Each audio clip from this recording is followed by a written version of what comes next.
ತಂದಾನೇ ನನಿತಾನ.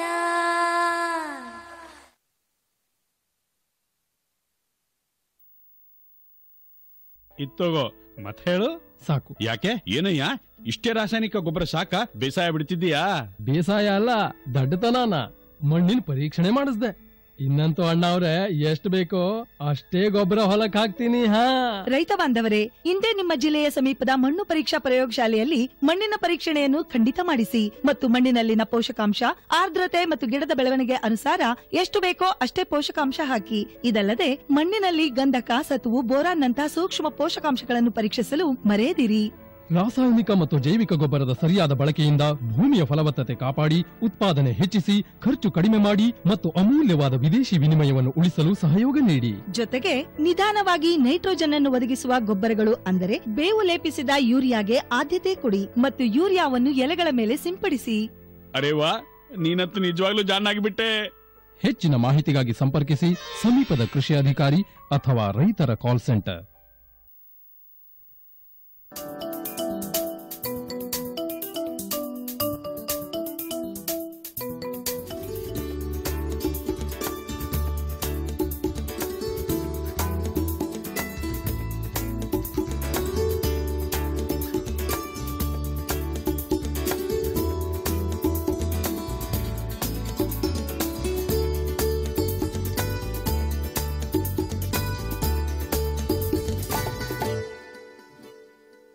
ರೈತ ಬಾಂಧವರೇ ನಮಸ್ಕಾರ. ಕೃಷಿ ದರ್ಶನದ ಕೃಷಿ ವಾರ್ತೆಗೆ ತಮ್ಮೆಲ್ಲರಿಗೂ ಹಾರ್ದಿಕ ಸ್ವಾಗತ.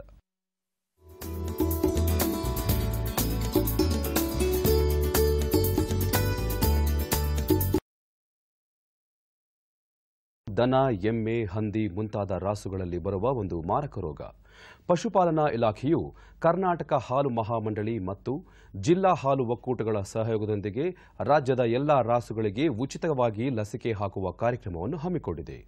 ತಮ್ಮ ರಾಸುಗಳಿಗೆ ತಪ್ಪದೆ ಲಸಿಕೆ ಹಾಕಿಸಬೇಕೆಂದು ರಾಜ್ಯದ ಪಶುಪಾಲನೆ ಮತ್ತು ಪಶುವೈದ್ಯಕೀಯ ಸೇವಾ ಇಲಾಖೆ ರೈತ ಬಾಂಧವರಲ್ಲಿ ಮನವಿ ಮಾಡಿದೆ.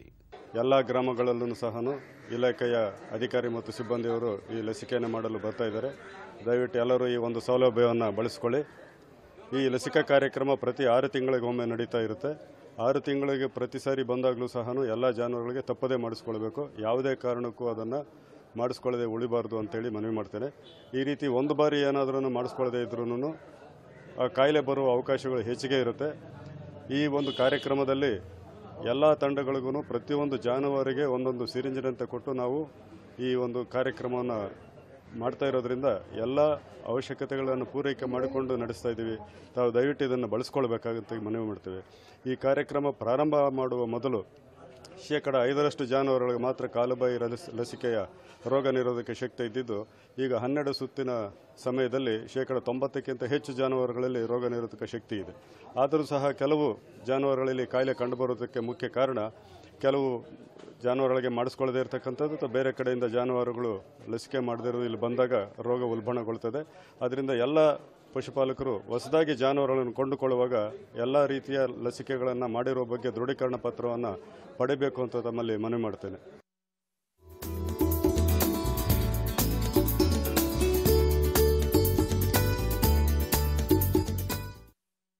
ಹೊಸದುರ್ಗ ತಾಲೂಕು ಹೊಸಕುಂದೂರು ಗ್ರಾಮದ ಪ್ರಗತಿಪರ ಕೃಷಿಕರಾದ ರೇವಣ್ಣ ಅವರು 1 ಎಕರೆ ಪ್ರದೇಶದಲ್ಲಿ ಭಾರತೀಯ ತೋಟಗಾರಿಕಾ ಸಂಶೋಧನಾ ಸಂಸ್ಥೆ ಅಭಿವೃದ್ಧಿಪಡಿಸಿರುವ ಅರ್ಕಾ ಕಲ್ಯಾಣ್ ಈರುಳ್ಳಿ ತಳಿಯ ಬೀಜೋತ್ಪಾದನೆ ಕೈಗೊಂಡಿದ್ದಾರೆ.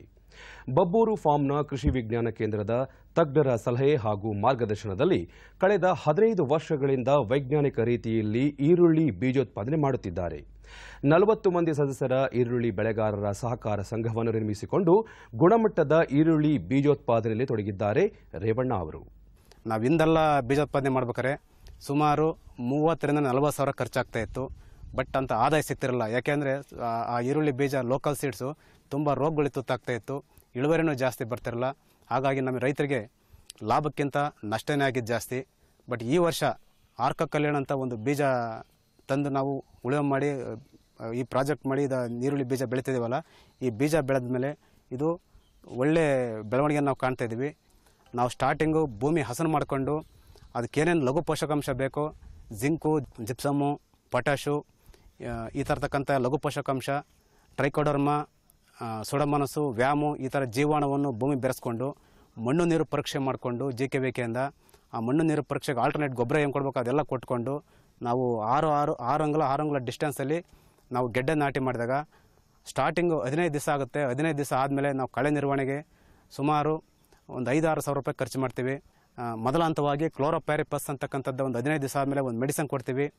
ಆ ಮೆಡಿಸನ್ ಕೊಟ್ಟ ಮೇಲೆ 20 ದಿವಸಕ್ಕೆ ಆ ಬೆಳವಣಿಗೆ ಹಂತ ನೋಡಿಕೊಂಡು ನಾವು 20ರಿಂದ 25 ದಿವಸಕ್ಕೆ ಇನ್ನೊಂದು ಗೊಬ್ಬರ ಅಂತಂದರೆ ನಾವು ಸ್ಪ್ರೇ ಆಗಿ ಈ 19 ಅಂತ ಬರುತ್ತೆ. ಆ 19 ಜೊತೆಲಿ ಮೆಗ್ನೀಷಿಯಮ್ ಸಲ್ಫೇಟ್ ಅಂತ ಸಿಗ್ತೈತೆ. 2 ಮಿಕ್ಸ್ ಮಾಡ್ಕೊಂಡು ನಾವು ಸ್ವಲ್ಪ ಸ್ಪ್ರೇ ಕೊಟ್ಟದ್ದೇ ಆದ ಪಕ್ಷದಲ್ಲಿ ಅದು ಹಸನಾಗಿ ಹಚ್ಚ ಹಸರಾಗಿ ಬೆಳೆಯೋಕ್ಕೆ ಸ್ಟಾರ್ಟ್ ಆಗುತ್ತೆ. ಈ ನಮ್ಮದೇನು ಪ್ಲಾಟ್ ಇದೆಯೋ ಪ್ಲಾಟ್ ಸುತ್ತ ನಾವು ಆಲ್ಟರ್ನೇಟಾಗಿ ಬೇರೆ ಮೆಕ್ಕೆಜೋಳ ಅಥವಾ ಜೋಳ ಈ ಥರದ್ದು ಬೆಳಿಬೇಕಾಗತ್ತೆ. ಇದರಿಂದ ನಮಗೆ ರೋಗ ಬಾಧೆ ಕಡಿಮೆ ಆಗುತ್ತೆ, ಕೀಟ ಬಾಧೆ ಕಡಿಮೆ ಆಗುತ್ತೆ. ಆ 20 ದಿವಸ ಹಂತ ಕಳೆದ ಮೇಲೆ 30ನೇ ದಿವಸಕ್ಕೆ ಮತ್ತೆ 2ನೇ ಸರಿ ಇನ್ನೊಂದು ಸರಿ ಕಳೆ ತೆಗೆಸ್ಬೇಕಾಗತ್ತೆ. ಅದಕ್ಕೆ ಮತ್ತೆ ಒಂದು 4ರಿಂದ 5 ಸಾವಿರ ಖರ್ಚಾಗ್ತದೆ ಸರ್. ಕಳೆ ತೆಗೆಸಿದ ಮೇಲೆ 2ನೇ ಹಂತವಾಗಿ ಆ ಮೆಡಿಸನ್ ಸ್ಪ್ರೇ ಕೊಡ್ತೀವಿ. ಮೆಡಿಸನ್ ಸ್ಪ್ರೇ ಆದ ತಕ್ಷಣ ನಾವು ಇದಕ್ಕೆ SOP ಮೆಗ್ನೀಷಿಯಮ್ ಸಲ್ಫೇಟ್ ಅಂತಕ್ಕಂಥ ನಾವು ಗೊಬ್ಬರವನ್ನು ನಾವು ಮೇಲ್ಗೊಬ್ಬರ ಹಾಕಿ ಕೊಡ್ತೀವಿ. 2ನೇ ತಿಂಗಳ ಹಂತಕ್ಕೆ ಬಂದ ಮೇಲೆ ನಾವು ಮೇಲ್ಗೊಬ್ಬರ ಸ್ಟಾಪ್ ಮಾಡ್ತೀವಿ. ಇದಕ್ಕೆಲ್ಲ ನಮಗೆ ಮುಖ್ಯವಾಗಿ ಈ ಗೊಬ್ಬರ ಜೊತೆಲಿ ನೀರು ಭಾರಿ ಇಂಪಾರ್ಟೆಂಟ್ ಆಗ್ತದೆ. ನಮಗೆ ಈ ನೀರಿಂದು ಸಿಕ್ಕಾಪಟ್ಟೆ ಸಮಸ್ಯೆ ಇದೆ. ನಮ್ಮದು ವಾತಾವರಣ ತುಂಬ ಹೀಟಿದೆ. ಹಾಗಾಗಿ ನಾವು ಹನಿ ನೀರಾವರಿ ಮೊರೆ ಹೋಗಿದ್ದೀವಿ. ಹನಿ ನೀರಾವರಿ ಮೊರೆ ಹೋಗಿದ್ದರಿಂದ ಸುಮಾರು ನಮಗೆ 1.5 ಇಂಚು ನೀರಲ್ಲಿ 1 ಎಕರೆ ಈರುಳ್ಳಿ ಬೀಜೋತ್ಪಾದನೆ ಮಾಡಲಿಕ್ಕೆ ತುಂಬ ಸಹಕಾರಿಯಾಗಿದೆ. ಸಬ್ಸಿಡಿ ರೂಪದಲ್ಲಿ ನಾವು ಹನಿ ನೀರಾವರಿ ಅಳವಡಿಸ್ಕೊಂಡಿದ್ದೀವಿ. ಒಂದು ಟ್ರ್ಯಾಪ್ಸ್ ಅಂತ ಬರ್ತದೆ, ಮೋಹಕ ಬಲೆ ಅಂತ. ಆ ಮೋಹಕ ಬಲೆಯನ್ನು ನಾವು ಅಲ್ಲಲ್ಲೇ ಒಂದು 10 ಮೀಟ್ರ್ 15 ಮೀಟ್ರ್ ಒಂದು ಹಂತದಲ್ಲಿ ನಾವು ಆ ಮೋಹಕ ಬಲೆ ಹಾಕಿದ ಕ್ರಿಮಿಕೀಟ ಆ ಮೋಹಕ ಬಲೆಗೆ ಆಕರ್ಷಣೆಗೊಂಡು ಬಂದು ಕೂತ್ಕೊಳ್ಳುತ್ತೆ. ಹಂಗಾಗಿ ನಮಗೆ 50% ಕೀಟ ಬಾಧೆ ತಪ್ಪುತ್ತೆ, 50% ರೋಗ ಬಾಧೆ ತಟ್ಟುತ್ತೆ ಸರ್. ಈ ಒಂದು ಆರ್ಕ ಕಲ್ಯಾಣದ ಒಳ್ಳೆ ಗುಣ ಅಂದರೆ ರೋಗ ಮುಕ್ತ ಆಗಿದೆ ಸರ್. ರೋಗ ನಿರೋಧಕ ಶಕ್ತಿ ಬಂದಿದೆ. ಹಾಗಾಗಿ ಈ ತಳಿ ತುಂಬ ಒಳ್ಳೆಯದು ಅಂತ ನಮಗೆ ಅನ್ನಿಸ್ತಾ ಇದೆ. ಹೆಚ್ಚು ಕಡಿಮೆ ನಮ್ಮ ಹೊಸಕುಂದೂರು ಗ್ರಾಮದಲ್ಲಿ 40 ಜನ ರೈತರು ಒಂದು ಗ್ರೂಪ್ ಮಾಡ್ಕೊಂಡ್ಬಿಟ್ಟು ಈ ಬೀಜೋತ್ಪಾದನೆ ಮಾಡ್ತಾಯಿದ್ದೀವಿ. ಬೀಜೋತ್ಪಾದನೆ ಮಾಡೋ ಜೊತೆಲಿ ಈರುಳ್ಳಿ ಬೆಳೆಗಾರರ ಮತ್ತು ಬೀಜೋತ್ಪಾದನಾ ಸಹಕಾರಿ ಸಂಘ ಅಂತ ಒಂದು ಸಂಘ ಮಾಡ್ಕೊಳ್ತಾ ಇದ್ದೀವಿ. ಆ ಸಂಘದ ಮುಖಾಂತರ ನಾವು ಎಲ್ಲ ಈ ಇಲಾಖೆಗಳೇನಿದೆಯೋ ಇಲಾಖೆಯಿಂದ ರೈತರಿಗೆ ಏನು ಸಿಗಬೇಕೋ ಆ ಥರದ ಅನುದಾನ ಕೂಡ ತೊಗೊತಾ ಇದ್ದೀವಿ. ಒಟ್ಟಿನಲ್ಲಿ ರೈತರಿಗೆ ಹೇಳಬೇಕು ಅಂದರೆ ನಾವು ಈ ಬೀಜೋತ್ಪಾದನೆಯಲ್ಲಿ ಹಿಂದೆಲ್ಲ ಲಾಭಕ್ಕಿಂತ ನಷ್ಟ ಅನುಭವಿಸಿದ್ದೇ ಜಾಸ್ತಿ. ಈ ಆರ್ಕ ಕಲ್ಯಾಣ ತಳಿ ಇದೆಯಲ್ಲ, ರೈತರಿಗೆ ಹೇಳಿ ಮಾಡಿಸಿದಂಥ ತಳಿ ಎಲ್ಲ ಮಣ್ಣಿನ ಗುಣಧರ್ಮಕ್ಕೂ ಹೊಂದ್ಕೊಂಡು ಒಳ್ಳೆ ಬೆಳವಣಿಗೆ ಮತ್ತು ಒಳ್ಳೆ ಇಳುವರಿ ಕೊಡ್ತಕ್ಕಂಥ ತಳಿ ಇದಾಗಿದೆ. ಹೆಚ್ಚು ಕಡಿಮೆ ಸರ್ ನಾವು ಈ 1 ಎಕರೆ ಬೀಜೋತ್ಪಾದನೆಗೆ 80,000 ರೂಪಾಯಿ ಖರ್ಚಾಗಿದೆ. ಆ ಖರ್ಚಿಗೆ ನಮ್ಮ ಶ್ರಮ ಎಲ್ಲ ಸೇರಿ ಒಂದು 2 ಲಕ್ಷ ರೂಪಾಯಿ ನಮಗೆ 2-2.5 ಲಕ್ಷ ರೂಪಾಯಿ ಸಿಕ್ಕಿರೆ ಸ್ವಲ್ಪ ರೈತಗೆ ಮುಖದಲ್ಲಿ ಮಂದಾಸ ಮಾಡುತ್ತೆ, ಸ್ವಲ್ಪ ಆದಾಯ ನಾವು ಗಳಿಸ್ಬೋದು ಸರ್. ಜಾಸ್ತಿ ಲಾಭ ಅಲ್ಲ ಸರ್. ನಾವಿದು ಅದು ರೇಟಿನ ನಾವೇನು ಮಾತಾಡ್ಕೊಂಡಿಲ್ಲ. ನಮ್ಮ ವಿಜ್ಞಾನಿಗಳಿದ್ದಾರೆ, ಅವ್ರ ಸಹಯೋಗ. ನಾವು ಸರ್ ಬರೀ ಮಾರಾಟಕ್ಕೋಸ್ಕರ ಅಲ್ಲ, ನಮ್ಮಿಂದ 4-6 ಜನ ರೈತರಿಗೆ ಅನುಕೂಲ ಆಗಬೇಕು. ನಾವು ರೈತರಿಗೆ ಅನುಸರಿಸಿ ಹೆಚ್ಚು ಕಡಿಮೆ ನಾವು ಮಾರಾಟ ಮಾಡಲಿಕ್ಕೆ ರೆಡಿ ಇದ್ದೀವಿ.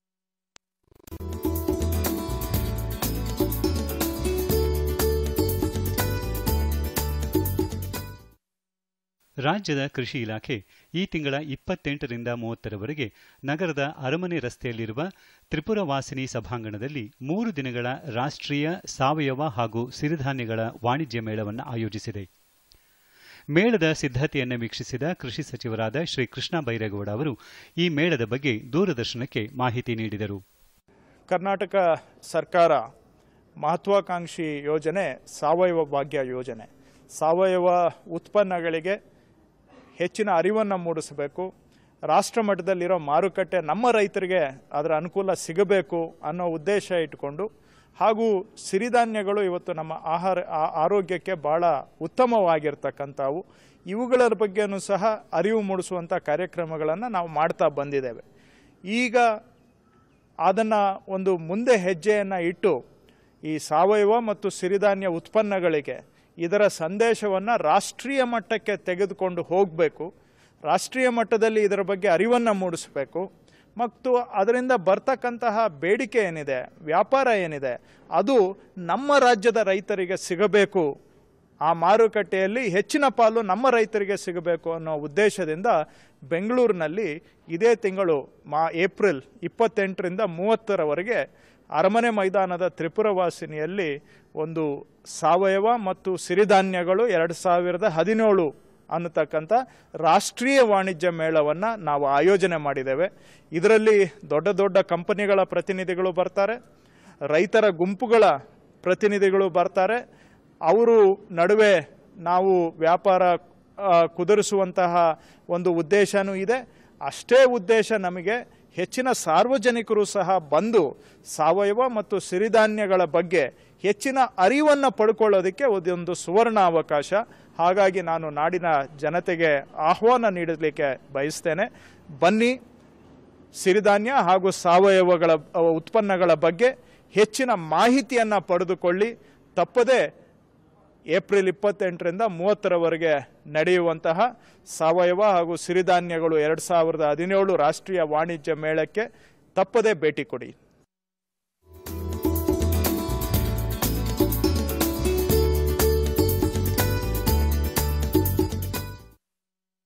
ರೈತ ಬಾಂಧವರೇ, ದಯವಿಟ್ಟು ಗಮನಿಸಿ.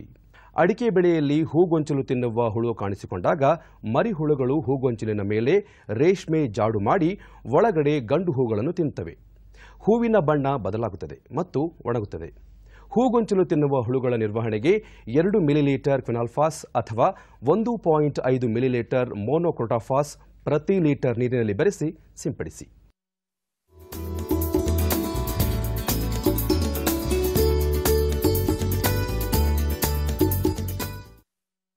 ರಾಜ್ಯದ ದಕ್ಷಿಣ ಒಳನಾಡಿನ ಎಲ್ಲಾ ಜಿಲ್ಲೆಗಳಲ್ಲಿ ಅಲ್ಲಲ್ಲಿ ಹಗುರವಾಗಿ ಮಳೆಯಾಗಲಿದೆ. ಉತ್ತರ ಒಳನಾಡು ಹಾಗೂ ಕರಾವಳಿಯಲ್ಲಿ ಒಣಹವೆ ಮುಂದುವರೆಯಲಿದೆ ಎಂದು ಭಾರತೀಯ ಹವಾಮಾನ ಇಲಾಖೆಯ ವರದಿ ತಿಳಿಸಿದೆ.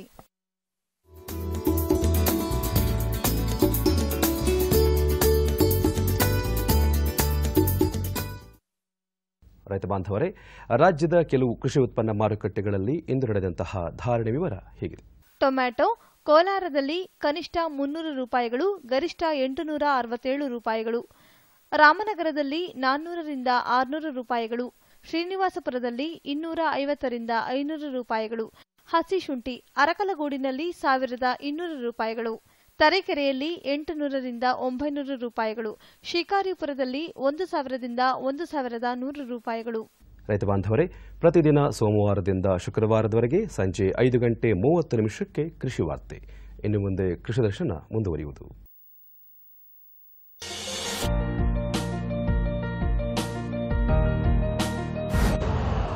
यूरिया का स्वदेशी उत्पादन 70 लाख टन बढ़ाने के लिए 6 उर्वरक संयंत्रों का उद्धार किया जा रहा है।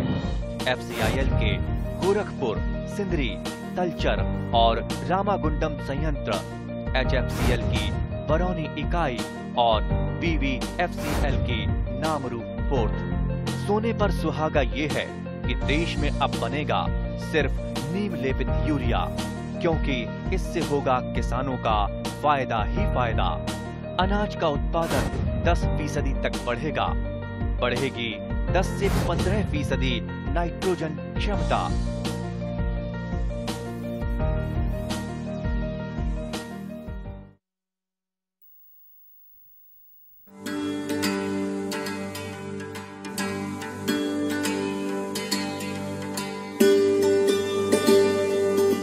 ರೇಷ್ಮೆ ನಮ್ಮ ನಾಡಿನ ಒಂದು ಪ್ರಮುಖ ವಾಣಿಜ್ಯ ಬೆಳೆಗಳಲ್ಲಿ ಒಂದು. ಉತ್ತಮ ನಿರ್ವಹಣೆ ಕೈಗೊಂಡಲ್ಲಿ ಎಲ್ಲಾ ಕಾಲದಲ್ಲಿಯೂ ರೈತರನ್ನು ಆರ್ಥಿಕವಾಗಿ ಸದೃಢವಾಗಿ ಇಡುವಂತಹ ಒಂದು ಬೆಳೆ ಇದಾಗಿದೆ. ಬೇಸಿಗೆ ಕಾಲದಲ್ಲಿ ರೇಷ್ಮೆ ಬೆಳೆಗಾರರು ಹಿಪ್ಪುನೇರಳೆ ತೋಟದಲ್ಲಿ ತೇವಾಂಶ ಕಾಪಾಡಿಕೊಂಡು ಹುಳು ಸಾಕುವ ಮನೆಯಲ್ಲಿ ಉಷ್ಣಾಂಶ ಮತ್ತು ಶೈತ್ಯಾಂಶವನ್ನು ಸರಿಯಾಗಿ ನಿರ್ವಹಣೆ ಮಾಡುವತ್ತ ಗಮನ ಹರಿಸಬೇಕು. ಬೇಸಿಗೆಯಲ್ಲಿ ರೇಷ್ಮೆ ಬೆಳೆಯನ್ನು ನಿರ್ವಹಣೆ ಮಾಡುವ ಬಗ್ಗೆ ತಜ್ಞರು ತಿಳಿಸಿಕೊಡಲಿದ್ದಾರೆ. ವರ್ಷದಿಂದ ವರ್ಷಕ್ಕೆ ವಾತಾವರಣದಲ್ಲಿ ಉಷ್ಣಾಂಶ ಹೆಚ್ಚುತ್ತಿರುವುದರಿಂದ ರೇಷ್ಮೆ ಬೆಳೆಗಾರರು ಹಿಪ್ಪುನೇರಳೆ ತೋಟದಲ್ಲಿ ತೇವಾಂಶ ಕಾಯ್ದುಕೊಂಡು ಗುಣಮಟ್ಟದ ಸೊಪ್ಪನ್ನು ಬೆಳೆದುಕೊಳ್ಳುವ ಕಡೆಗೆ ಹೆಚ್ಚು ಗಮನ ನೀಡಬೇಕು.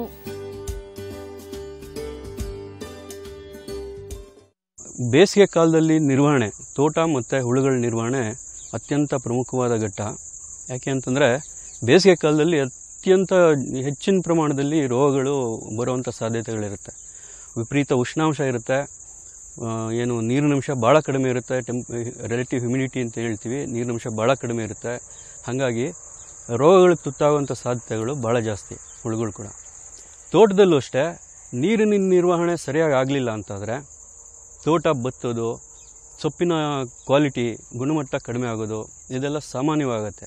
ಸೊಪ್ಪಿನ ಗುಣಮಟ್ಟಕ್ಕೆ ಸರಿ ಹೋಗಲಿಲ್ಲ, ಕ್ವಾಲಿಟಿ ಸರಿ ಹೋಗಲಿಲ್ಲ ಅಂತಾದರೆ ಹುಳುವಿನ ಗುಣಮಟ್ಟ, ಹುಳುವಿನ ಆರೋಗ್ಯ ಖಂಡಿತವಾಗಿ ಅದು ಇಡುತ್ತೆ, ಅದರಲ್ಲಿನ ಸಂಶಯನೇ ಇಲ್ಲ.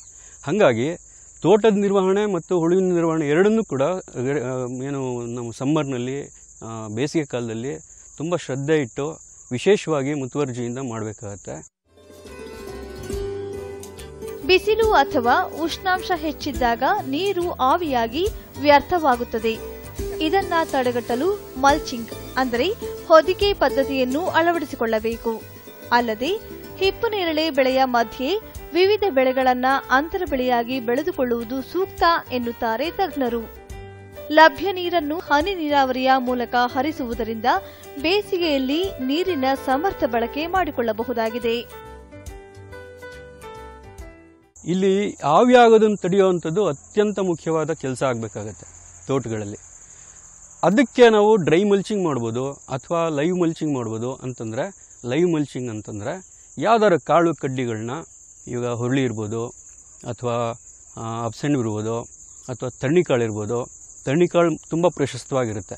ಯಾಕೆ ಅಂತಂದರೆ ಹಬ್ಬೋದ್ರ ಜೊತೆಗೆ ಅದು ಚೆನ್ನಾಗಿ ಕವರ್ ಆಗೋದ್ರ ಜೊತೆಗೆ ನಮಗೆ ಕಾಳು ಕೂಡ ಸಿಗುತ್ತೆ ಇಳುವರಿ. ಯಾವ ಮಟ್ಟಕ್ಕೆ ಅಂತಂದರೆ ಇವಾಗ ಬಯಲು ಪ್ರದೇಶದಲ್ಲಿ ತಣ್ಣಿಕಾಳು ಅಷ್ಟನ್ನೇ ಬಿತ್ತಿ, ಅಲಸಂದೆ ಕಾಳು ಅಷ್ಟನ್ನೇ ಬಿತ್ತಿ ನಾವು ಇಳುವರಿ ತೆಗೆಯೋದಾದರೆ 4 ರಿಂದ 5 ಕ್ವಿಂಟಾಲ್ ಎಕರೆಗೆ ಇಳುವರಿ ಬರ್ಬೋದು. ಅದು ಇದರಲ್ಲಿ ಇಂಟರ್ ಕ್ರಾಪಿಂಗ್ ಮಾಡಿಕೊಂಡು ನಮ್ಮ ರೇಷ್ಮೆ ತೋಟದ ಮಧ್ಯದಲ್ಲಿ ಅದನ್ನು ಬೆಳೆಯೋದ್ರಿಂದ ಸಾಕಷ್ಟು ಪ್ರಮಾಣದಲ್ಲಿ ಸಾವಯವ ಪದಾರ್ಥಗಳು ಸಿಗೋದ್ರ ಜೊತೆಗೆ ಕನಿಷ್ಠ 1 ರಿಂದ 2 ಕ್ವಿಂಟಾಲ್ ಕಾಳು ಸಿಗ್ಬೋದು ನಮಗೆ. ಹಿಪ್ನೇರಳೆ ಯಾವುದೇ ಅಂತರದಲ್ಲಿ ಇಂಟರ್ ಕ್ರಾಪಿಂಗ್ ಮಾಡ್ಬೋದು, ಮಾಡಬಾರ್ದು ಅಂತಿಲ್ಲ. ಆದರೆ ವೈಡರ್ ಸ್ಪೇಸಿಂಗ್ನಲ್ಲಿ ಇವಾಗ 6-6, 6-2, 8-2, 8-4 ಅಥವಾ 10-10 ಇತ್ತೀಚಿನ ಒಂದು ಹೊಸ ಟ್ರೆಂಡ್ ಏನಿದೆ ಮರಗಡ್ಡಿ ಮಾಡೋದು 10-10ರಲ್ಲಿ, ಇವುಗಳಲ್ಲಿ ಇಂಟರ್ ಕ್ರಾಪಿಂಗ್ ಮಾಡೋದು ಭಾಳ ಸುಲಭ ಮತ್ತು ಯಶಸ್ವಿ ಆಗುತ್ತೆ. ಇದರಲ್ಲಿ ಇಂಟರ್ ಕ್ರಾಪಿಂಗ್ ಮಾಡೋದ್ರಿಂದ ಈ ಸಾವಯವ ಪದಾರ್ಥಗಳ ಗುಣಮಟ್ಟ ಏನು ಭೂಮಿಯಲ್ಲಿ ತುಂಬ ಜಾಸ್ತಿ ಆಗೋದ್ರಿಂದ ಭೂಮಿಯ ಒಂದು ಕ್ವಾಲಿಟಿ ತುಂಬ ಚೆನ್ನಾಗುತ್ತೆ. ಭೂಮಿಯಲ್ಲಿ ಸೂಕ್ಷ್ಮ ಜೀವಿಗಳು ತುಂಬ ದೊಡ್ಡ ಸಂಖ್ಯೆಯಲ್ಲಿ ಬೆಳೀತವೆ. ಅದ್ರ ಜೊತೆಗೆ ಏನು ಭೂಮಿನ ಉಳಕ್ಕೆ ನಮ್ಮ ಪ್ರಕೃತಿ ಕೊಟ್ಟಿರೋಂಥ ನೇಗಿಲುಗಳು, ಇನ್ಸೆಕ್ಟ್ಸ್ ಇರ್ಬೋದು, ಎರೆಹುಳುಗಳಿರ್ಬೋದು, ಇವೆಲ್ಲನೂ ಸಾಕಷ್ಟು ಸಂಖ್ಯೆಯಲ್ಲಿ ವೃದ್ಧಿ ಆಗ್ತವೆ. ಇದೆಲ್ಲ ಅಡ್ವಾಂಟೇಜಸ್ಸು. ಅದ್ರ ಜೊತೆಗೆ ನೀರಿನ ನಿರ್ವಹಣೆ ವಿಚಾರದಲ್ಲಿ ಇದು ಕವರ್ ಆಗೋದ್ರಿಂದ, ಭೂಮಿನ ಕವರ್ ಮಾಡೋದ್ರಿಂದ ಭೂಮಿಯಿಂದ ಎವಾಪೋ ಟ್ರಾನ್ಸ್ಪಿರೇಷನ್ ಏನಾಗುತ್ತೆ, ನೀರು ಆವಿ ಏನಾಗುತ್ತೆ, ಆವಿಯನ್ನು ಸಾಕಷ್ಟು ಪ್ರಮಾಣದಲ್ಲಿ ತಡೆಗಟ್ಬೋದು. ಇದು ಲೈವ್ ಮಲ್ಚಿಂಗ್ ಮಾಡೋಕ್ಕಾಗಿಲ್ಲ, ನೀರಿಲ್ವಾ ಅಥವಾ ಕಾಳು ಹುಟ್ಟಕ್ಕಾಗಿಲ್ಲ, ಏನೋ ಕಾರಣಕ್ಕೆ ಲೈವ್ ಮಲ್ಚಿಂಗ್ ಮಾಡೋಕ್ಕಾಗಿಲ್ಲ ಅಂತಂದರೆ ತತ್ಕಾಲಕ್ಕೆ ಬೇಸಿಗೆ ಕಾಲಕ್ಕಾದ್ರೂ ಡ್ರೈ ಮಲ್ಚಿಂಗ್, ಯಾವುದಾದ್ರು ಎಲೆ ತರಗಿರ್ಬೋದು, ಗರಿಗಳಿರ್ಬೋದು, ತೆಂಗಿನ ಗರಿಗಳಿರ್ಬೋದು, ಇಂಥದ್ರಿಂದ ಡ್ರೈ ಮಲ್ಚಿಂಗ್ ಬುಡಗಳಲ್ಲಿ ನೀರಲ್ಲಿ ಬೀಳುತ್ತಲ್ಲ ಆ ಸುತ್ತಮುತ್ತ ಇಡೀ ಬುಡಗಳ ಪ್ರದೇಶ, ಬುಡಗಳ ಸುತ್ತಮುತ್ತ ಡ್ರೈ ಮಲ್ಚಿಂಗ್ ಮಾಡಿದ್ರೂ ಕೂಡ ನೀರನ್ನ ಆವಿ ಆಗೋದನ್ನು ತಡ್ಕೋಬೋದು. ಇದು ಬೇಸಿಗೆ ಅತ್ಯಂತ ಮುಖ್ಯವಾಗಿ ಮಾಡಬೇಕಾದಂಥ ಕೆಲಸ. ಒಂದು ಸಮೀಕ್ಷೆ ಪ್ರಕಾರ ಸುಮಾರು 60% ನಾವೇನು ನೀರು ಕೊಡ್ತೀವಿ ಭೂಮಿಗೆ ಅದು ಎವಾಪೋ ಟ್ರಾನ್ಸ್ಪಿರೇಷನ್ ಆಗುತ್ತೆ, ಆವಿ ಆಗೋಗುತ್ತೆ. ಹಾಗಾಗಿ ನಾವೊಂದು ಲಕ್ಷ ಲೀಟ್ರ್ ನೀರು ಕೊಟ್ವಿ ಒಂದು ಪ್ರದೇಶಕ್ಕೆ ಅಂತಾದರೆ ಅದರಲ್ಲಿ 60,000 ಲೀಟ್ರ್ ನಾವು ವೇಸ್ಟ್ ಮಾಡೋದಾದ್ರೆ, ನಾವು ಗಾಳಿಗೆ ಕಳಿಸೋದಾದರೆ ತುಂಬ ಒಂದು ಕೆಟ್ಟ ವಿಚಾರ. ಅದು ನೀರು ಅಷ್ಟೊಂದು ಪೋಲ್ ಮಾಡುವಂಥ ಸ್ಥಿತಿಯಲ್ಲಿ ನಾವಿಲ್ಲ. ಈ ನೀರಿನ ಸಂರಕ್ಷಣೆ ವಿಚಾರದಲ್ಲಿ ಹನಿ ನೀರಾವರಿಯನ್ನು ಬಳಸ್ಕೊಳ್ಳೋವಂಥದ್ದು ಅತ್ಯಂತ ಮುಖ್ಯವಾದ ವಿಚಾರ. ತುಂಬ ಕಡಿಮೆ ನೀರಿನ ಅವೈಲಬಿಲಿಟಿ ಇರೋದ್ರಿಂದ, ಲಭ್ಯತೆ ಇರೋದ್ರಿಂದ ಇವಾಗ ಇಡೀ ಪ್ರಪಂಚದಲ್ಲಿ ನೀರನ್ನು ಫ್ಲಡ್ ಇರಿಗೇಷನ್ ಮಾಡಿ ಪೋಲ್ ಮಾಡೋವಂಥ ಯಾವುದೇ ಹಕ್ಕು ನಮಗಿಲ್ಲ. ಅತ್ಯಂತ ಕಡಿಮೆ ನೀರನ್ನು ಎಷ್ಟು ಬೇಕೋ ಅಷ್ಟೇ ಪ್ರಮಾಣದಲ್ಲಿ ಹನಿ ನೀರಾವರಿ ಮುಖಾಂತರ ಬಳಸ್ಕೊಂಡು ಅದನ್ನು ತೋಟಗಳನ್ನ ಸಂರಕ್ಷಿಸ್ಕೊಳ್ಬೇಕಾದಂಥ ಅಗತ್ಯ ಇದೆ. ಹುಳು ಸಾಕುವ ಮನೆಯಲ್ಲಿಯೂ ಕೂಡ ತೇವಾಂಶ ಕಾಪಾಡಿಕೊಳ್ಳಲು ಫಾಗರ್ಸ್ನಂತಹ ಹಲವು ಸುಧಾರಿತ ತಾಂತ್ರಿಕತೆಗಳು ಲಭ್ಯವಿವೆ. ರೇಷ್ಮೆ ಹುಳು ಸಾಕುವಂಥ ಜಾಗದಲ್ಲಿ, ವಾತಾವರಣದಲ್ಲಿ ರೇಷ್ಮೆ ಹುಳು ಸಾಕಣೆ ಮನೆಯಲ್ಲಿ ಇವಾಗ ಈ ಬೇಸಿಗೆಯಲ್ಲಿ ತುಂಬ ವಿಪರೀತ ಟೆಂಪರೇಚರ್ ಜಾಸ್ತಿ ಇರುತ್ತೆ. ಯಾವ ಮಟ್ಟಕ್ಕೆ ಅಂತಂದರೆ 32 ರಿಂದ 36, 37 ಡಿಗ್ರಿ ತನಕನೂ ವಾತಾವರಣದಲ್ಲಿ ಟೆಂಪರೇಚರ್ ಇರುತ್ತೆ. ಅದ್ರ ಜೊತೆಗೆ ತೇವಾಂಶ ನಾವು ಸರಿಯಾದ ಪ್ರಮಾಣದಲ್ಲಿ ಹುಳು ಸಾಕಣೆಯಲ್ಲಿ ನಾವು ಮೇಂಟೈನ್ ಮಾಡಲಿಲ್ಲ ಅಂತಂದರೆ ಹುಳುವಿನ ಆರೋಗ್ಯ ಹದಗೆಡೋದ್ರಲ್ಲಿ ಸಂಶಯನೇ ಇಲ್ಲ. ಇಲ್ಲಿ ಸುಮಾರು ತಾಂತ್ರಿಕತೆಗಳಿದ್ದಾವೆ. ಮೊದಲೆಲ್ಲ ನಾವು ಗೋಣಿ ತಾಟ್ಗಳನ್ನ ಎಲ್ಲ ಕಡೆಗೆ ಕಿಟಕಿ ಮತ್ತು ಹೊರಗಡೆಗೆ ದಾರ ಕಟ್ಟಿ ಅಥವಾ ತಂತಿ ಕಟ್ಟಿ ಸುತ್ತಲೂ ಗೋಣಿ ತಾಟ್ಗಳು ಹಾಕ್ಕೊಂಡು ಚಪ್ರ ಹಾಕ್ಕೊಂಡು ಈ ಥರ ಮೇಂಟೈನ್ ಮಾಡಿಕೊಂಡು ಅದರಲ್ಲಿ ಬೆಳೆಗಳಾಗ್ತಿತ್ತು. ಇತ್ತೀಚೆಗೆ ಟೆಂಪ್ರೇಚರ್ ಉಷ್ಣಾಂಶ ತುಂಬ ಜಾಸ್ತಿ ಆಗ್ತಿರೋದ್ರಿಂದ ಬರೀ ಗೋಣಿ ತಾಟ್ ಹಾಕಿದ್ರೆ ಇವಾಗ ಬೆಳೆಗಳಾಗೋ ಸಾಧ್ಯತೆಗಳು ಕಡಿಮೆ ಇದೆ. ಹಾಗಾಗಿ ಅದಕ್ಕೆ ವಿಶೇಷವಾದ್ದೇನಾದರೂ ಕೆಲಸಗಳು ಮಾಡಬೇಕಾಗತ್ತೆ. ಹಾಗಾಗಿ ಆ ಕಾರಣಕ್ಕೆ ಇತ್ತೀಚೆಗೆ ಫಾಗರ್ಸ್ನ ಬಳಸುವಂಥ ಒಂದು ಅನಿವಾರ್ಯತೆ, ಒಂದು ಅಗತ್ಯತೆ ಇದೆ. ಫಾಗರ್ಸ್ ಅಂತಂದರೆ ಒಂದು ನೀರನ್ನು ಪಂಪ್ ಮಾಡಿ ನೀರನ್ನು ಮನೆ ಸುತ್ತಲೂ ಮನೆ ಒಳಗಡೆ ಕೂಡ ಧೂಳು ಮಾಡಿ ಗಾಳಿಗೆ ಸೇರಿಸುವಂಥ ಒಂದು ಟೆಕ್ನಾಲಜಿ, ತಾಂತ್ರಿಕತೆ. ಸಾಕಷ್ಟು ಜನ ರೈತರು ಇವಾಗ ಹೋಗಲೇ ಅಳವಡಿಸ್ಕೊಳ್ತಾ ಇದ್ದಾರೆ. ಇನ್ನೂ ಭಾಳ ಜನ ಅದಕ್ಕೆ ಬರಬೇಕಾಗಿದೆ, ಗೊತ್ತಿದ್ರೂ ಅಷ್ಟು ಅನುಕೂಲ ಮಾಡುತ್ತೆ ಅನ್ನೋದು ಅರ್ಥ ಆಗಿಲ್ಲ ಇನ್ನು. ಅದಕ್ಕೆ ಡೆಮೋಗಳು ಎಲ್ಲ ನಡೀತಾನೆ ಇದ್ದಾವೆ. ಭಾಳ ಸಿಬ್ಬಂದಿ ರೇಷ್ಮೆ ಇಲಾಖೆಯಿಂದ ಹೇಳ್ಕೊಡ್ತಾ ಇದ್ದಾರೆ. ಇದ್ದಾಗಲೂ ಕೂಡ ಇನ್ನೂ ಭಾಳಷ್ಟು ಜನ ಇದನ್ನು ಅಳವಡಿಸ್ಕೋಬೇಕಾಗಿದೆ. ಫಾಗರ್ಸ್ ಅಳವಡಿಸ್ಕೊಂಡಿದ್ದಾದರೆ ಬರೀ 10-15 ನಿಮಿಷದಲ್ಲಿ ಫಾಗರ್ಸ್ ರನ್ ಮಾಡೋದ್ರಿಂದ ನಮಗೆ ಎಷ್ಟು ಬೇಕೋ ಅಷ್ಟು ಉಷ್ಣಾಂಶ ಮತ್ತು ತೇವಾಂಶನ, ನೀರಿನಂಶನ ಆ ವಾತಾವರಣದಲ್ಲಿ ನಾವು ಹೆಚ್ಚಿಸ್ಕೋಬೋದು. ಉಷ್ಣಾಂಶ ಕಡಿಮೆ ಮಾಡ್ಕೋಬೋದು, ತೇವಾಂಶನ ಹೆಚ್ಚಿಸ್ಕೋಬೋದು. ಹಿಂಗಿದ್ದಾಗ ನಮಗೆ ಹುಳಿಗೆ ಇಷ್ಟೇ ಇರಬೇಕು, ಇಷ್ಟೇ ಪ್ರತಿಯೊಂದು ಹಂತದಲ್ಲಿ. ಇವಾಗ ಚಾಕಿಗೆ 28 ಡಿಗ್ರಿ ಸೆಂಟಿಗ್ರೇಡ್ ಚಾಕಿಯಲ್ಲಿ ಉಷ್ಣಾಂಶ ಇರಬೇಕು. 80ರಿಂದ 90%, 80ರಿಂದ 85%, 90% ನೀರಿನಂಶ ಇರಬೇಕು. ಅದು ನಿರ್ಧಾರಿತ. ಅಷ್ಟಿದ್ರೆ ಬೆಳೆ ಚೆನ್ನಾಗಾಗತ್ತೆ ಅನ್ನೋದು ಗ್ಯಾರಂಟಿ. ಅದನ್ನ ನಿರ್ಧಾರ ಮಾಡಿಟ್ಟಿದ್ದಾರೆ. ಹಾಗೆ ಬೆಳೆದುಳುಗಳಿಗೆ 3 ಜ್ವರ ಎದ್ಮೇಲೆ 4ನೇ ಹಂತ 5ನೇ ಹಂತಗಳಲ್ಲಿ 25ರಿಂದ 26 ಡಿಗ್ರಿ ಟೆಂಪ್ರೇಚರು ಉಷ್ಣಾಂಶ ಮತ್ತು 50ರಿಂದ 60% ನೀರಿನಂಶ, ತೇವಾಂಶ ಇಷ್ಟು ಇದ್ದರೆ ಬೆಳೆ ತುಂಬ ಚೆನ್ನಾಗಾಗುತ್ತೆ ಅನ್ನೋದು ನಿರ್ಧಾರಿತ. ಇಷ್ಟನ್ನು ಮೇಂಟೈನ್ ಮಾಡೋಕ್ಕೆ ಇವಾಗ ನಮ್ಗೆ ಹಳೆ ಪದ್ಧತಿಗಳೇನಿತ್ತು, ನೀರು ಹರಿಸೋದಂತೆ, ಗೋಣಿತಾಟ ಹಾಕಿ ನೀರು ಹೊಡಿಯೋದಂತೆ, ಇವುಗಳಿಂದ ಸಾಧ್ಯ ಆಗ್ತಾಯಿಲ್ಲ. ನಾವು ಪ್ರಾಯೋಗಿಕವಾಗಿ ನೋಡ್ತಾ ಇರೋದ್ರಿಂದ ಅದರಷ್ಟರಲ್ಲಿ ನಾವು ಆ ಥರ ವಾತಾವರಣನ ಒಂದು ಮೇಂಟೈನ್ ಮಾಡೋಕ್ಕೆ, ಸೃಷ್ಟಿ ಮಾಡೋಕ್ಕೆ ಸಾಧ್ಯ ಆಗ್ತಾಯಿಲ್ಲ. ಆ ಕಾರಣಕ್ಕೆ ಫಾಗರ್ಸ್ ಬಳಸೋದು ಅತ್ಯಂತ ಸೂಕ್ತವಾಗಿರುತ್ತೆ. ಫಾಗರ್ಸ್ ಬಳಸೋದ್ರಿಂದ ಆನ್ ಮಾಡಿದ್ದ 10-15 ನಿಮಿಷದಲ್ಲಿ ನಮಗೆ ಬೇಕಾದಂಥ ಒಂದು ವಾತಾವರಣ ಅಲ್ಲಿ ಸೃಷ್ಟಿಯಾಗುತ್ತೆ. ಹುಳು ಸಾಕುವ ಮನೆಯಲ್ಲಿ ತಜ್ಞರು ತಿಳಿಸಿದ ಈ ತಂತ್ರಜ್ಞಾನಗಳನ್ನು ಅಳವಡಿಸಿಕೊಂಡು ಉಷ್ಣಾಂಶ ಹಾಗೂ ಶೈತ್ಯಾಂಶವನ್ನು ಸರಿಯಾಗಿ ನಿರ್ವಹಣೆ ಮಾಡಬಹುದು. ಫಾಗರ್ಸ್ ಹಾಕೋದು ಒಂದು ವಿಶೇಷವಾದ ತಾಂತ್ರಿಕತೆ ಹೌದು. ಎಲ್ಲರಿಗೂ ಫಾಗರ್ಸ್ ಹಾಕ್ಲಿಕ್ಕೆ ಆಗದೇ ಇರ್ಬೋದು. ಅದಕ್ಕೆ ಬೇರೆ ಬೇರೆ ದಾರಿಗಳಿದ್ದಾವೆ. ಅದನ್ನ ನಾನು ಮಾತಾಡ್ತೀನಿ, ಎಷ್ಟು ಸರಳ ಅದು ಅಂತ ನಾನು ಮಾತಾಡ್ತೀನಿ. ಅದಕ್ಕೂ ಮುಂಚೆ ಇಡೀ ಮನೆ ಗೋಡೆಗಳು ಮತ್ತು ಛಾವಣಿ ಕಾಯ್ದೆ ಇರೋಂಗೆ ನೆರಳಲ್ಲಿಟ್ಟರೆ ಸಾಕಷ್ಟು ಪ್ರಮಾಣದಲ್ಲಿ ಉಷ್ಣಾಂಶ ತಗ್ಗುತ್ತೆ. ಗರಿ ಹಾಕೋದು, ಆಮೇಲೆ ಸ್ವಲ್ಪ ಗ್ಯಾಪ್ ಬಿಟ್ಟು, ಛಾವಣಿಗೆ ಸ್ವಲ್ಪ ಗ್ಯಾಪ್ ಬಿಟ್ಟು, ಸ್ವಲ್ಪ ಅಂತರ ಕೊಟ್ಟು 1 ಅಡಿ 1.5 ಅಡಿ ಅದ್ರ ಮೇಲ್ಗಡೆಗೆ ಒಂದು ಶೇಡ್ ನೆಟ್ ಇರ್ಬೋದು ಅಥವಾ ಗರಿಗಳಿರ್ಬೋದು, ಅದನ್ನ ಹಾಕ್ಕೊಳ್ಳೋದು. ಸುತ್ತಲೂ ಚಪ್ರ ಹಾಕ್ಕೊಳ್ಳೋದು. ವಿಶೇಷವಾಗಿ ದಕ್ಷಿಣಕ್ಕೆ ಮತ್ತು ಪಶ್ಚಿಮಕ್ಕೆ ಗೋಡೆ ಕಾಯೋದು. ಆ ಕಡೆಯಿಂದ ಗೋಡೆ ಕಾಯ್ತು ಅಂತಂದರೆ ಉಷ್ಣಾಂಶ ಕರಗಿಸೋಕ್ಕೆ, ಕೆಳಗಡೆಗೆ ತರೋಕ್ಕೆ ಕಷ್ಟ ಆಗುತ್ತೆ. ಹಾಗಾಗಿ ಸುತ್ತಲೂ ಚಪ್ರ ಹಾಕ್ಕೊಳ್ಳೋದು, ಮೇಲ್ಗಡೆಗೆ ಛಾವಣಿ ಒಣಗ್ದಂಗೆ, ಬಿಸಿಲಿಗೆ ಬೀಳ್ದಂಗೆ ನೋಡ್ಕೊಳ್ಳೋವಂಥದ್ದು. ಇವುಗಳನ್ನು ಮಾಡೋದ್ರಿಂದನೂ ನಾವು ಉಷ್ಣಾಂಶನ ಹತೋಟಿಲಿ ಇಟ್ಕೋಬೋದು. ನೀರಿನಂಶನ ಜಾಸ್ತಿ ಮಾಡ್ಕೊಳ್ಳೋಕ್ಕೆ ಕೆಳಗಡೆಗೆ ನೀರು ಹಚ್ಕೋಬೋದು, ನೀರು ಹೊಡಿಬೋದು. ಮತ್ತು ಸ್ಪ್ರೇಯರ್ಸ್ ಇದ್ದರೆ ಈ ಬ್ಯಾಕ್ ಬೆನ್ನಿ ಕಟ್ಕೊಳ್ಳೋಂಥ ಸ್ಪ್ರೇಯರ್ ಇದ್ರೂ ಅದರಲ್ಲಿ ಧೂಳು ಮಾಡಿಕೊಂಡು ಅದನ್ನ ಹಿಡ್ಕೊಳ್ತಾ ಬಂದ್ಬಿಟ್ರೂ ಸುತ್ತ ಅವಾಗ ಒಂದೊಂದ್ಸಲ ನೀರಿನಂಶ ಜಾಸ್ತಿ ಆಗುತ್ತೆ. ಗೋಣಿತಾಟು ಎಲ್ಲ ದಡೆಗಳಿಗೆ ಮತ್ತು ಒಳಗಡೆಗೆ ಏನು ಮೇಜುಗಳಿರುತ್ತೆ, ಶೂಟ್ರಿಂಗ್ ಇರುತ್ತೆ, ಅಲ್ಲಿಗೆಲ್ಲ ಗೋಣಿತಾಟ್ಗಳನ್ನ ಹಾಕಿ ಅದಕ್ಕೆ ಅವಾಗವಾಗ ನೆನೆಸಿ ಒದ್ದೆ ಮಾಡಿ ಗೋಣಿತಾಟ್ಗಳನ್ನ ಹಾಕ್ತಾಯಿದ್ರೆ ಅಥವಾ ಅದಕ್ಕೆ ನೀರು ಹಿಡಿದ್ರೆ ಈ ಸ್ಪ್ರೇಯರ್ಗಳಿಂದ ಅದು ಕೂಡ ಆಗುತ್ತೆ. ಪವರ್ ಸ್ಪ್ರೇಯರ್ಗಳಿದ್ದರೆ ಪವರ್ ಸ್ಪ್ರೇಯರ್ಗಳನ್ನ ಆನ್ ಮಾಡಿಬಿಟ್ಟು ಧೂಳು ಮಾಡಿಕೊಂಡು, ಧೂಳು ಬಂದಾಗ ಅದು ಮಿಸ್ಟ್ ಬಂದಂಗೆ ಬರೆಸ್ಬೋದು. ಅದರಲ್ಲಿ ಅದನ್ನು ಇಡೀ ಮನೆಯಲ್ಲಿ ಒಳಗಡೆ ಹಿಡಿತಾ ಓಡಾಡ್ಬಿಟ್ರೆ 5 ನಿಮಿಷ 10 ನಿಮಿಷ ಸಾಕಷ್ಟು ಪ್ರಮಾಣದಲ್ಲಿ ನೀರಿನಂಶ ಜಾಸ್ತಿ ಮಾಡ್ಕೋಬೋದು, ಉಷ್ಣಾಂಶ ಕಡಿಮೆ ಮಾಡ್ಬೋದು. ಇದೆಲ್ಲದರ ಜೊತೆಗೆ ಫಾಗರ್ಸ್ನ ಇನ್ನೂ ತುಂಬ ಸರಳವಾಗಿ ಒಂದು ಮೈಕ್ರೋ ಟ್ಯೂಬ್ 16 mm ಒಂದು ಲ್ಯಾಟ್ರಲ್ ಪೈಪ್, ಏನು ಇದೆಲ್ಲ ಡ್ರಿಪ್ಗೆ ಬಳಸ್ತೀವಲ್ಲ ನಾವು, 16 mm ಲ್ಯಾಟ್ರಲ್ ಪೈಪ್, ಅದನ್ನು ಬಳಸ್ಕೊಂಡು ಅದಕ್ಕೆ ಒಂದು ಬರೀ 160-170 ರೂಪಾಯಿಗೆ ಫಾಗರ್ ಸಿಗ್ತವೆ. ಅದನ್ನು 10 ಅಡಿಗೊಂದೊಂದು ಅಥವಾ 8 ಅಡಿಗೊಂದೊಂದು ಚುಚ್ಕೊಂಡು ಬಂದ್ಬಿಟ್ರೆ ಸಾಕು. ಅದು ಪಂಪೇ ಇರಬೇಕು, ಮೋಟ್ರ್ ಇರಬೇಕು ಅಂತಿಲ್ಲ. ಒಂದು ಬ್ಯಾಟ್ರಿ ಆಪರೇಟೆಡ್ ನ್ಯಾಪ್ಸಾಕ್ ಸ್ಪ್ರೇಯರ್ ಇದ್ದರೂ ಸಾಕಾಗುತ್ತೆ, ಅಥವಾ ಗಟಾರ್ ಸ್ಪ್ರೇಯರ್ ಇದ್ರೂ ಅದನ್ನು ಬಳಸ್ಬೋದು, ಅಥವಾ ಯಾವುದೇ ಪವರ್ ಸ್ಪ್ರೇಯರ್ ಇದ್ರೂ ಬಳಸ್ಬೋದು, ಅಥವಾ 1/2 HP ಅಥವಾ 1 HP ಮೋಟ್ರ್ ಇದ್ರೂ ಬಳಸ್ಬೋದು. ಈಗ ಭಾಳ ಸರಳ ಇರುತ್ತೆ. 4-5 ಸಾವಿರದ ಒಳಗಡೆಗೆ ಅದು ಕೆಲಸ ಆಗೋದ್ರಿಂದ ಸಣ್ಣ ರೈತರು ಕೂಡ ಮಾಡ್ಕೊಳ್ಳೋದು ಅನಿವಾರ್ಯ ಇದೆ. ಈ ಬೇಸಿಗೆ ಕಾಲದಲ್ಲಿ ಬೆಳೆ ಚೆನ್ನಾಗಬೇಕು ಅಂತಾದರೆ ಇದೊಂದು ಸ್ವಲ್ಪ ಎಕ್ಸ್ಟ್ರಾ ಕೆಲಸಗಳನ್ನ ಮಾಡ್ಕೊಳ್ಳೇಬೇಕು.